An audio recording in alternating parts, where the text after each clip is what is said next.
Well, in Chicago, former President Joe Biden set to make his first public appearance since leaving the White House. Here's a live look at where he'll be speaking to a disability activist group. His speech is expected to focus on Social Security as worries grow over potential cuts to the program. Biden has largely avoided public speaking after he left the Oval Office less than 3 months ago.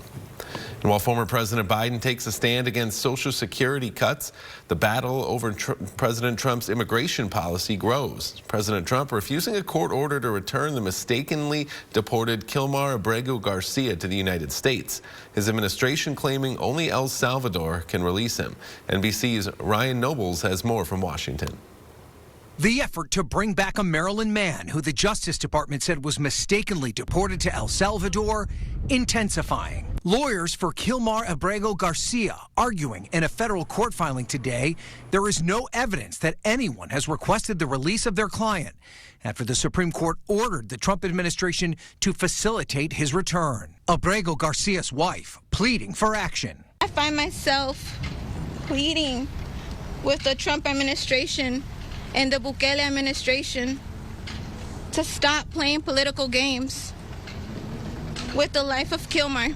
Monday, the president of El Salvador said this in the Oval Office. How can I smuggle a terrorist into the United States? I don't have the power to return him to the United States. The White House now maintains Abrego Garcia was not mistakenly deported, insisting he is a member of the MS-13 gang, contrary to a district court judge's finding. Which is the evidence presented doesn't show or doesn't lead one to believe that conclusion. Maryland Democrat Senator Chris Van Hollen has asked to meet with El Salvador's president. I don't think he wants to essentially be the president who's kidnapped a United States citizen. Today, President Trump once again repeated his goal to send the most violent American convicts to prisons outside the U.S.